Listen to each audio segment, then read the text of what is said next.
बिस्मिल्लाहिर्रहमानिर्रहीम औज़ुबिल्लाहि। अच्छा जी, 6.3 तक हमारा काम हो चुका था, तो आज हम स्टार्ट करते हैं 6.4। ये इस चैप्टर की लास्ट एक्सरसाइज है। अच्छा, इसमें ना एक फार्मूला यूज़ होता है, इसको हम कहते हैं कि इंटीग्रेशन बाय पार्ट्स। बेसिकली जब हम दो फंक्शन को मल्टीप्लाई करते हैं और उनका डेरिवेटिव लेते हैं, उसको हम कहते हैं प्रोडक्ट रूल। इसी तरीके से जब दो फंक्शन मल्टीप्लाई हो रहे हों तो उसकी इंटीग्रेशन लें तो उसको हम कह देते हैं इंटीग्रेशन बाय पार्ट्स। तो डिफरेंट राइटर इसको डिफरेंट वे से लिखते हैं, लेकिन मैंने इसको कोशिश की है कि आसान वे में लिखता हूँ, ताकि आपके लिए ये फार्मूला एक तो याद करना आसान हो जाए और दूसरा इसको अप्लाई करना आसान हो जाए। देखें ज़रा, पहले तो आप इस फार्मूले को अच्छे से समझे ये है क्या। ये मैंने लिखा जी, हमारे पास इसमें ज़ाहिर सी बात है, मैंने दो फंक्शन की बात की है कि दो फंक्शन होंगे हमारे पास, तो उनकी जब इंटीग्रेशन लेंगे तो उसको हम कह देते हैं ये इंटीग्रेशन बाय पार्ट्स। तो चूंकि दो फंक्शन की बात हो रही है तो फार्मूला कैसे होगा, देखें ज़रा। फार्मूला ये होगा कि जी फर्स्ट फंक्शन पहले, मतलब फर्स्ट फंक्शन जैसा है वैसे का वैसे ही आपने लिख देना है, ठीक है जी। फिर नेक्स्ट क्या करना जी, इंटीग्रेशन ऑफ सेकंड फंक्शन, मतलब आपने जो दूसरा फंक्शन होगा ना उसकी इंटीग्रेशन कर लेनी, ठीक है। फिर माइनस लगा के इधर लिख देना इंटीग्रल, ठीक है जी। फिर इधर मैंने ये वर्ड क्या लिखा हुआ है, इंटीग्रैंड ऑफ सेकंड फंक्शन। इस इंटीग्रैंड का मतलब ये होता है कि जिसकी इंटीग्रेशन हो चुकी हो। एक होता है ना इंटीग्रेट, इंटीग्रेट का मतलब होता है जिसकी इंटीग्रेशन करनी है। इंटीग्रैंड का मतलब होता है कि जिसकी इंटीग्रेशन हो चुकी हो, ठीक है। आसान वर्डिंग में आपको मैं बता देता हूँ कि आपने सिंपल क्या करना है कि दूसरे फंक्शन की जो भी इंटीग्रेशन हो चुकी होगी, मतलब जो भी इसका इधर जवाब आएगा उसको आपने उठा के इधर रख देना। ये इसलिए आसान काम है, और मुख्तलिफ राइटर इसको बड़े तरीक़ों से लिखते हैं, लेकिन ये सबसे आसान है, इसको हल करना आसान है। मतलब आपने करना क्या है कि इसका मतलब ये बनता है कि integrand of second function, basically कि जो दूसरे फंक्शन की इंटीग्रेशन हो चुकी है, तो आपने जस्ट क्या करना है कि इधर जो भी इंटीग्रेशन लेनी है सोल्व करके जो भी इधर जवाब आया, जो भी इधर जवाब आया आपने माइनस इंटीग्रल लिख के जो भी इधर जवाब हुआ उसको उठा के इधर लिख देना बस, ठीक है। इसको अगर आप अंडरस्टैंड कर लेना। फिर नेक्स्ट क्या करना है कि ये मैंने क्या लिखा है, ये मैंने लिखा है कि डेरिवेटिव ऑफ फर्स्ट फंक्शन। तो इधर आपने डेरिवेटिव ले लेना फर्स्ट फंक्शन का। अच्छा, अब चूंकि इधर बात हो रही है फर्स्ट और सेकंड फंक्शन की, अब इसमें होगा ये कि हम अगर गलत फंक्शन चूज़ कर लेंगे ना, तो ये जो हमारा इंटीग्रेशन में पार्ट्स है ना, ये वर्क नहीं करेगा, ठीक है। तो हमें लास्ट भी फर्स्ट फंक्शन ठीक तरीके से लेना है। अगर हम फर्स्ट फंक्शन ठीक तरीके से नहीं लेंगे तो ये फार्मूला वर्क नहीं करेगा। अच्छा, फंक्शन लेने के लिए एक फार्मूला, एक वर्ड आप याद कर लें, उसे आपके लिए आसानी हो जाएगी। ये आई लेट वाला, आपने जस्ट ये आई लेट याद कर लेना। अब इसका मतलब क्या है, सबसे पहले नंबर पे आ रहा है आई। आई का मतलब होता है इन्वर्स फंक्शन। मतलब अगर इस किस्म के फंक्शन आ जाए, sine inverse x, cos inverse x, tan inverse x, आगे तीन और भी होते हैं आपको पता है, secant inverse x, cosecant inverse x, cot inverse x. मतलब ये बनता है कि सबसे पहले आई आ रहा है, I mean inverse function. Inverse function होते हैं इस किस्म के। मतलब ये बना कि जब भी क्वेश्चन के अंदर आपके पास इस किस्म का कोई भी फंक्शन आ गया, आपने उसको पहला फंक्शन लेना है हमेशा, ठीक है जी। अब दूसरे नंबर पर लिखा है जी मैंने एल। एल का मतलब होता है लोगार्थम फंक्शन। लोगार्थम फंक्शन कौन से होते हैं, ये वाले जिसमें एल एन एक्स लिखा हो, एल एन एक्स केयर हो, लोग एक्स हो, जो भी। मतलब अगर फ़र्ज़ करो ये दोनों फंक्शन हुए आपको क्वेश्चन में, इन्वर्स वाला भी हो लोगार्थम भी हुआ, तो चूंकि पहले कौन सा आ रहा है, आई इन्वर्स वाला आ रहा है, तो आपने इसको फर्स्ट लेना है, इसको सेकंड लेना है, ठीक है। ऐसे आपने इसको याद रखना है। अच्छा, थर्ड नंबर पे आ रहा है ए। ए मीन क्या, अल्जब्रिक फंक्शन। अल्जब्रिक फंक्शन किस किस्म के होते हैं, ये जैसे मैंने लिखा है कि एक्स हो गया, एक्स स्क्वायर हो गया, एक्स क्यूब हो गया, एक्स फोर हो गया, या टू एक्स स्क्वायर हो गया, ये इन सब को बोलते हैं अल्जब्रिक फंक्शन है। अब ज़रा देखें, ये थर्ड नंबर पे आ रहा है। अब याद आपने कैसे रखना है कि सपोज आपको क्वेश्चन दिया है, उस क्वेश्चन में एक फंक्शन आपका log x है, एक फंक्शन आपका x है, तो आपको कैसे पता चलेगा कि मैंने फर्स्ट फंक्शन कौन सा लेना है, तो वो आपको इस फार्मूले से पता चलेगा। इसमें आपको नज़र आ रहा है कि एल पहले, मतलब लोगार्थम फंक्शन पहले, ए अलजेब्रिक बाद में, ठीक है। तो इसका मतलब आपने क्या करना है कि जो लोगार्थम पहले फंक्शन आ रहा है, अलजेब्रिक बाद में, जो पहले आ रहा है लोगार्थम, इसको आपने पहला फंक्शन लेना है। ये ए चूँकि बाद में, तो इस ए को सेकंड फंक्शन लेना है, ठीक है। फिर फोर्थ नंबर पे आ रहा है टी। टी का मतलब क्या होता है, ट्रिग्नोमेट्रिक फंक्शन। वो किस किस्म के होंगे, ये वाले, साइन एक्स हो गया, कोस एक्स हो गया, टैन एक्स हो गया, आगे तीन और भी है, कोसिकंड एक्स, कोई भी हो। फिर लास्ट पे आ रहा है जी ई। ई का मतलब क्या होता है, एक्सपोनेंशियल फंक्शन। एक्सपोनेंशियल फंक्शन ई की पावर एक्स, ई की पावर टू, इस किस्म वाले, ठीक है। पर इसमें आपने ये याद रखना है कि जोन सा फंक्शन पहले हुआ वो आपने पहला लेना है, जो बाद में हुआ वो दूसरा लेना है। अब ये क्वेश्चन है, ठीक, देखें ज़रा। अब ये क्वेश्चन है जी, पहला क्वेश्चन एक्सरसाइज का एक्स है और एक लिखा ई की पावर एक्स। अब एक्स आपको पता है अलजेब्रिक फंक्शन है, ई की पावर एक्स आपको पता है एक्सपोनेंशियल फंक्शन है। मतलब एक अलजेब्रिक है और एक एक्सपोनेंशियल है। तो आप देखिए अलजेब्रिक पहले है, एक्सपोनेंशियल बाद में, मतलब ए पहले आता है ई बाद में आता है। इसका मतलब जो पहले आता है ए अलजेब्रिक पहले आता है, तो इस आपने ए को आपने ले लेना पहला फंक्शन, ई बाद में एक्सपोनेंशियल आता है, ई को ले लेना आपने सेकंड फंक्शन। अब इसी फार्मूले के मुताबिक देखें क्या आता है, फर्स्ट फंक्शन वैसे का वैसे ही। तो देखें ये इधर आपने ऐसे लिख भी सकते हैं, कोई नहीं मसला, पेपर में भी आप ऐसे लिख सकते हैं। तो ये आपको पहले तो आपने देखना है कि जी मैंने फर्स्ट फंक्शन कौन सा लेना है और सेकंड कौन सा लेना है, ठीक है। और अगर किसी बंदे ने ये गलत चूज़ कर लिया, मैं बार बार कह रहा हूँ, तो उसका क्वेश्चन सॉल्व नहीं होना, ठीक है, डिफ़िकल्टी हो जाएगी उसके लिए। तो हमें पता चल गया कि इस आइलेट के फार्मूले के मुताबिक समझ लें। आइलेट का फार्मूला ये कहता है कि ए पहले, ए मीन होता है अलजेब्रिक फंक्शन। तो आपको ये पहले तो आपने पहचान करनी है फंक्शन कौन कौन से दोनों। तो देखिए एक्स है, तो एक्स बेसिकली ये फंक्शन होता है अलजेब्रिक फंक्शन, ये ई की पावर एक्स है। इन फंक्शन को हम बोलते हैं एक्सपोनेंशियल फंक्शन। तो हमें पता चल गया कि दो किस्म के फंक्शन है। फिर आपने इस फार्मूले के मुताबिक देख लेना है कि ए पहले आ रहा है, मतलब अलजेब्रिक पहले आ रहा है, एक्सपोनेंशियल बाद में। तो इसका मतलब जो ए अलजेब्रिक पहले आ रहा है इसको आपने ले लेना पहला फंक्शन, जो बाद में आ रहा है एक्सपोनेंशियल इसको आपने ले लेना सेकंड फंक्शन। अब फार्मूला क्या है जी, पहला फंक्शन वैसे का वैसे ही, इंटीग्रेशन ऑफ सेकंड फंक्शन। देखें ज़रा, तो ये पहला फंक्शन था एक्स, पहले का मैंने पहला फंक्शन वैसे का वैसे लिख लिया, इंटीग्रेशन दूसरे की, तो ई की पावर एक्स की इंटीग्रेशन ई की पावर एक्स ही होगी। फिर मैंने कहा था आपने माइनस लिख के ये इंटीग्रल डाल देना। देखिए माइनस लिख के ये इंटीग्रल डाल दिया। फिर आपको मैंने कहा था कि जो भी इसका जवाब आया वो आपने उठा के इधर लिख देना। इसका मतलब मैंने आपको स्टार्ट में समझा दिया कि इसका मतलब होता है इंटीग्रैंड ऑफ सेकंड फंक्शन, मतलब कि दूसरे फंक्शन इसकी जो इंटीग्रेशन हो चुकी है, बेसिकली जो इसको हल करके जो इसका जवाब आएगा ना वो आपने आंखें बंद करके इधर लिख देना, और इधर आपने लेना डेरिवेटिव ऑफ फर्स्ट फंक्शन। तो देखें इसी तरीके से मैंने क्या किया कि ये मेरे पास आ गई सेकंड फंक्शन की इंटीग्रेशन, फिर माइनस इंटीग्रल लगा के जो भी ये जवाब आया इसको आपने उठा के इधर ऐसे लिख देना, लिख दिया। इधर आपने लेना derivative of first function, first function x है तो एक्स का डेरिवेटिव कितना आ गया, 1 आ गया। तो ये आपका सारा लग गया जी इंटीग्रेशन बाय पार्ट्स। तो ये तो आपका सॉल्व हो गया, एक्स की पावर एक्स वैसे आ गया। अब देखें ये इंटीग्रल अभी भी है, तो इसका मतलब आपने इसकी फिर इंटीग्रेशन कर लेनी है। तो ई की पावर एक्स की इंटीग्रेशन क्या आ जाएगी, ई की पावर एक्स ही आ जाएगा, ठीक है जी, प्लस सी लिख दिया। फिर इन दोनों में से आपको नज़र आ रहा है ए की पावर एक्स इधर भी है तो कॉमन ले लें, तो एक्स माइनस ये कॉमन चलेगा, इसकी जगह 1 आ गया, ठीक है जी। तो अब नेक्स्ट देखें ज़रा। अब नेक्स्ट ये क्वेश्चन नंबर 2 है, इसमें भी आपने सबसे पहले पहचान करनी है कि ये एक है जी अलजेब्रिक फंक्शन, एक आ रहा है एक्सपोनेंशियल फंक्शन। तो अलजेब्रिक पहले आ रहा है, एक्सपोनेंशियल बाद में आ रहा है। तो अलजेब्रिक को आपने ले लेना पहला फंक्शन, एक्सपोनेंशियल को ले लेना दूसरा फंक्शन। अब लगाते हैं जी इस पर इंटीग्रेशन बाय पार्ट्स। तो देखें ज़रा, सबसे पहले क्या करते हैं, पहला फंक्शन वैसे का वैसे ही, ये वैसे लिख दिया। फिर दूसरा फंक्शन का हमने क्या करना होता है, इंटीग्रेशन लेनी होती है। तो देखें ई की पावर 2x की इंटीग्रेशन हमें पता है ई की पावर 2x ही होगी। फिर हम क्या करते हैं, इसकी पावर का डेरिवेटिव लेते हैं। पावर का डेरिवेटिव कितना आ गया, 2x का 2, तो डेरिवेटिव में हम वो साथ लिख देते हैं 2 इसके, लेकिन इंटीग्रेशन में जो भी पावर का डेरिवेटिव आए उसको हमने नीचे डिवाइड में लिखना होता है, ठीक है जी। तो ये हमने हल कर लिया कि जी पहला फंक्शन वैसे का वैसे, इंटीग्रेशन दूसरे की।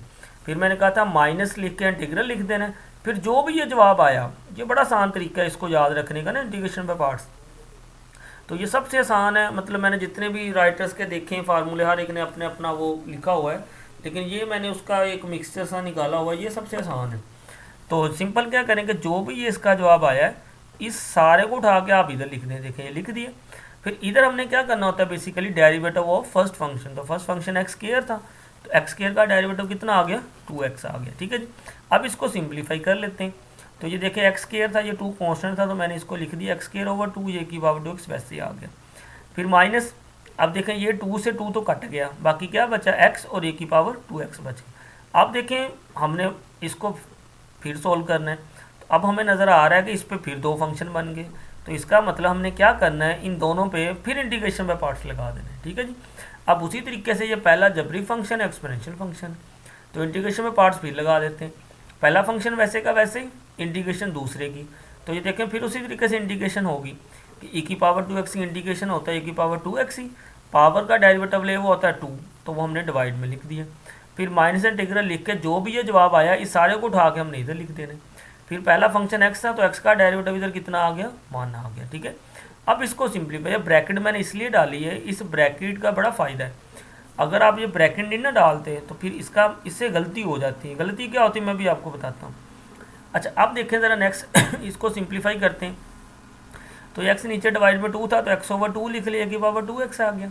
अब ये डिवाइड में नीचे 2 था तो इसको नीचे 2 लिख लिया, ये की पावर 2x बन गया।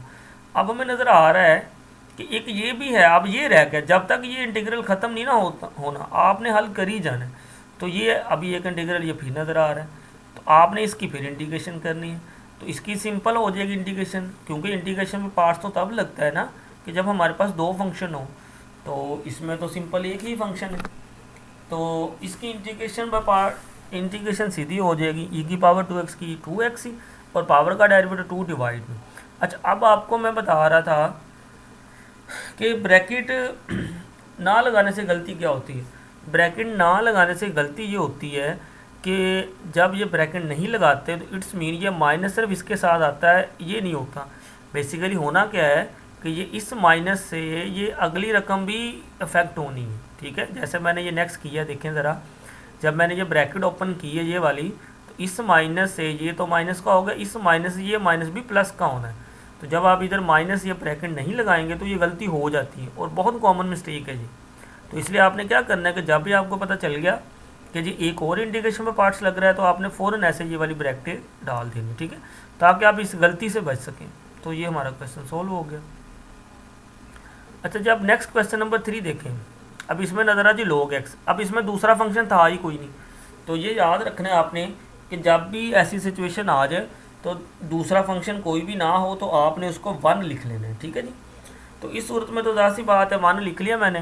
तो log x क्योंकि आपको पता है आई लेट में आई पहले है, आई के बाद l होता है लोगार्थम, तो ये आपने लोगार्थम वाला पहला फंक्शन ले लेना है। तो ये 1 दूसरा फंक्शन हो गया। अब उसी तरीके से इंटीग्रेशन में पार्ट्स लगाई, देखें जरा, पहला फंक्शन log x वैसे का वैसे ही, इंटीग्रेशन दूसरे की। अब बेसिकली दूसरा फंक्शन क्या बचता है, 1 dx है, मतलब आपकी इंटीग्रेशन बनी है इंटीग्रल 1 dx। तो इसको हल करेंगे, इसी की इंटीग्रेशन आ जाती है x, तो x आ गया। तो फिर माइनस लगा के इंटीग्रल, फिर ये जो भी जवाब आया x इसको उठा के मैंने इधर लिख दिया। फिर इधर हमने क्या करना होता है कि डेरिवेटिव ऑफ फर्स्ट फंक्शन, तो log x का डेरिवेटिव कितना आना था 1/x, तो ये x से x कट गया, बाकी बचेगा इंटीग्रल 1 dx। तो इसकी फिर इंटीग्रेशन की तो वो आ गया x, तो ये आपका सॉल्व हो गया, ठीक है। ये आमतौर पे ना ये वाला जो क्वेश्चन है ये एमसीक्यूज में दे जाता है, तो क्योंकि ये एक स्टेप का ही है तो आपने ये वाले ऑप्शन पे टिक कर देना देन, ठीक है। अच्छा जी क्वेश्चन नंबर 4 पे आए। अब इसमें भी आपको नज़र आ रहा है एक अलजेब्रिक फंक्शन है, एक लोगार्थम फंक्शन है। तो अब आपने देखना है कि लोगार्थम फंक्शन पहले आता है कि अलजेब्रिक आता है। तो आई लेट के फार्मूले के मुताबिक देखें, पहले आई फिर आता है एल मीन लोगार्थम, तो इससे हमें पता चल गया कि एल पहले आ रहा है तो एल ए अलजेब्रिक बाद में आएगा। तो इसका मतलब आपने लोगार्थम वाले को पहला फंक्शन ले लेना, एक्स के अलजेब्रिक को सेकंड ले लेना। अब फिर इस पे इंटीग्रेशन पे पार्ट्स क्या होती है देखें ज़रा, पहला फंक्शन log x, पहला फंक्शन वैसे का वैसे, इंटीग्रेशन दूसरे की। तो दूसरा फंक्शन क्या था एक्स स्क्वायर, तो एक्स स्क्वायर की इंटीग्रेशन लेंगे तो इसमें बेसिकली लग जाएगा पावर रूल। पावर रूल अब इंटीग्रेशन का क्या होता है कि पावर में एक प्लस करते हैं और उसी पे डिवाइड कर देते हैं। तो 2 थी 2 में +1 किया 3 और 3 पे ही डिवाइड कर दिया, तो ये लिए होगी इंटीग्रेशन। फिर माइनस लगा के इंटीग्रल, फिर उसी तरीके से कि जो भी ये वाला जवाब आया आपने इस जवाब को आंखें बंद करके इंटीग्रल के बाद लिखते हैं, ठीक है। ऐसे ये याद करना भी आसान है और दूसरा ये अप्लाई करना भी आसान है, ठीक है जी। फिर इधर हमने क्या करना होता है, बेसिकली इधर हमने लेना होता है डेरिवेटिव ऑफ फर्स्ट फंक्शन। तो फर्स्ट फंक्शन क्या था log x, तो log x का डेरिवेटिव कितना आ गया 1/x आ गया। अब इसको ये 3 नीचे था तो इसको मैंने ऐसे लिख लिया x3/3 लग log x, ऐसे थोड़ा सा रीअरेंज कर लिया। अब नेक्स्ट ये 3 चूँकि कांस्टेंट नीचे था तो इसको मैंने कांस्टेंट को 1/3 को बाहर ले लिया, ये x³ है, इस x से ये एक x कट गया, बाकी इधर क्या रह गया x का स्क्वायर रह गया। अब मैंने कहा था जब तक ये इंटीग्रल ख़त्म नहीं हो जाता आपने इसको सॉल्व कर ही जाना है। तो अब x स्क्वायर है तो इसकी सिंपल इंटीग्रेशन कर लें, इस पर क्या लग जाएगा पावर रूल लग जाएगा, पावर में एक प्लस करते हैं उसी पे डिवाइड कर दें, तो ये आपका आ जाएगा x³/3। तो ये 1/3 पहले ही था तो ये नीचे 3/9 हो गया, ये आपका आंसर आ गया फाइनली। अच्छा जी क्वेश्चन नंबर 5 पे, इसमें भी आप देखें, इसमें भी आपको नज़र आ रहा है एक आपका अलजेब्रिक फंक्शन है और एक आपका लोगारिथम फंक्शन है। तो उसी तरीके से जो लोगारिथम फंक्शन है उसको आपने ले लेना है पहला फंक्शन, अलजेब्रिक फंक्शन को ले लेना है सेकंड फंक्शन। तो इंटीग्रेशन में पार्ट्स लगाते हैं, देखें ज़रा। लोग पहला फंक्शन वैसे का वैसे ही, इंटीग्रेशन दूसरे की। तो एक्स क्यूब था, तो इसकी जब इंटीग्रेशन करनी है तो इस पर सिंपल पावर रूल लग जाना है। एक्स क्यूब है, पावर में एक प्लस कर देंगे, उसी पे डिवाइड कर देंगे, तो ये आ गया एक्स की पावर 4/4। फिर देखें ये इंटीग्रेशन ले होगी। फिर मैंने आपको कहा था माइनस इंटीग्रल लिख के जो भी ये जवाब आया इस सारे को उठा के आपने इंटीग्रल के बाद लिख देना है। चलो जी लिख दिया। फिर इधर हमने क्या करना होता है, derivative of first function. First function क्या, log x। log x का डेरिवेटिव क्या आ जाएगा, 1/x आ जाएगा। पता क्या है कि इंटीग्रेशन बाय पार्ट्स की जब आप एग्जांपल्स करेंगे ना, आप 2 या 3 एग्जांपल कर लें, आपको ये फार्मूला ऑटोमेटिकली याद हो जाएगा। और जैसे मैंने बताया है, अप्लाई करने का तरीका बता रहा हूँ, तो ऐसे आपको याद भी ऐसे होगा कि ये सारी ज़िंदगी नहीं आपको भूलेगा इंशाल्लाह। तो ये हो गया। अब नेक्स्ट करते हैं, इसको मैंने थोड़ा सा रीअरेंज करके ऐसे लिख लिया। ये 4 नीचे कांस्टेंट था, इसको 1/4 करके बाहर निकाल लिया। ये 4 था, ये x था, एक इस x से एक x कट गया तो x क्यूब रह गया। तो अब सिर्फ ये हिस्सा रह गया, इसकी फिर इंटीग्रेशन कर लें। तो क्यूब है तो इसकी पावर में +1 कर दें, उसी पे डिवाइड कर दें, तो 4/4 हो गया। अब ये 4 को 4 से मल्टीप्लाई करेंगे तो क्या हो जाएगा, 16 हो जाएगा। ठीक है, तो ये हमारा फाइनली आंसर आ गया। अब नेक्स्ट आ जाए क्वेश्चन नंबर 6 पे। इसमें भी ऐसे ही है कि एक अलजेब्रिक फंक्शन है, एक लोगारिथम फंक्शन है। तो लोगारिथम चूँकि पहले आता है, अलजेब्रिक बाद में आता है, तो उसी तरीके से लोगारिथम पहला फंक्शन है, अलजेब्रिक दूसरा फंक्शन। तो पहला फंक्शन वैसे का वैसे ही, इंटीग्रेशन दूसरे की। तो एक्स की पावर 4 था, तो जब इसकी इंटीग्रेशन करनी है तो सिंपल पावर में +1 कर देंगे, उसी पे डिवाइड कर देंगे। 4 थी, पावर में +1 किया तो 5 पे ही डिवाइड। फिर माइनस लगा के इंटीग्रल लिख देना। फिर जो भी ये वाला जवाब आया इस सारे को उठा के आपने इंटीग्रल के बाद लिख देना है, जैसे ये लिख दिया। अब इधर क्या करना है, डेरिवेटिव फर्स्ट फंक्शन, पहले फंक्शन का डेरिवेटिव ले लेना है। तो log x का डेरिवेटिव कितना आ गया, 1/x आ गया, तो ये लिख दिया इधर। अब नेक्स्ट क्या होगा, तो ये 5 तो नीचे था, कांस्टेंट बाहर निकाल लिया। इस एक x से ये x कट गया, इधर आ गया x की पावर 4। अब इस पर सिंपल फिर पावर रूल लग गया। तो इस पावर रूल के मुताबिक क्या हो जाएगा, 4 पावर में +1 कर देंगे और उसी पे डिवाइड कर देंगे। तो देखें x की पावर 5/5 है, तो ये 5 को 5 से मल्टीप्लाई किया 25 होगा। ये हमारा आंसर आ चुका। ठीक है, तो इंशाल्लाह जो इसके बाकी क्वेश्चन रह गए तो मैं नेक्स्ट वीडियो में वो भी हो जाएंगे इंशाल्लाह। तो मैंने आपको पहले भी कहा था, अब भी कह रहा हूँ कि ज़्यादा से ज़्यादा इसको शेयर करें।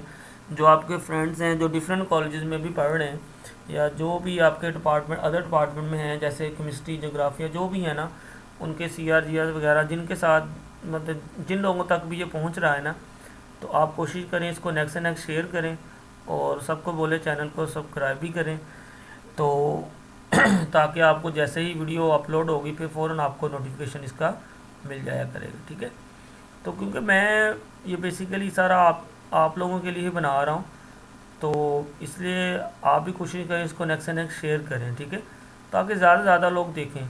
जब मतलब कि ज़्यादा लोग नहीं देखते, किसी भी वीडियो के ऊपर व्यूज़ नहीं आते, तो फिर वैसे ही मेरा दिल ही नहीं करता बनाने को। मुझे लगता है कि जैसे कोई स्टूडेंट देख ही नहीं रहा इसको, तो मैं क्यों बना रहा हूँ एम फजूल में।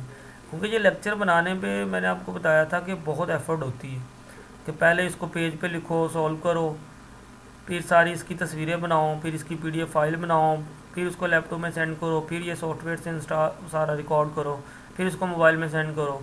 मतलब इतनी इस पर खपखपा होता है। तो आप कोशिश किया करें इसको ना ज़्यादा से ज़्यादा नेक्स्ट से नेक्स्ट शेयर किया करें। मैं आप लोगों के लिए बना रहा हूँ, तो ताकि आपका भी इसमें फ़ायदा हो जाए और मैक्सिमम लोगों का फ़ायदा हो जाए। क्योंकि इसमें मैंने वो क्वेश्चन स्किप करके नहीं सॉल्व कर रहा, मैं A to D सारे सॉल्व कर रहा हूँ। तो चूँकि जो बुक है ना, बुक पे बहुत सारे मतलब के जो आंसर्स हैं ना पीछे गलत लिखे हुए हैं, तो ये होगा कि इससे आपको ये वेरिफिकेशन भी हो जाएगी। ये जो मैंने सॉल्व कर रहा हूँ इससे आपको पता चल जाएगा कि बुक के ऊपर को ना मोस्टली जो आंसर्स हैं ना वो गलत लिखे हुए हैं। ठीक है, तो इससे आपको वो क्लियर हो जाएगा। ठीक है जी, ओके जी, अल्लाह हाफिज़।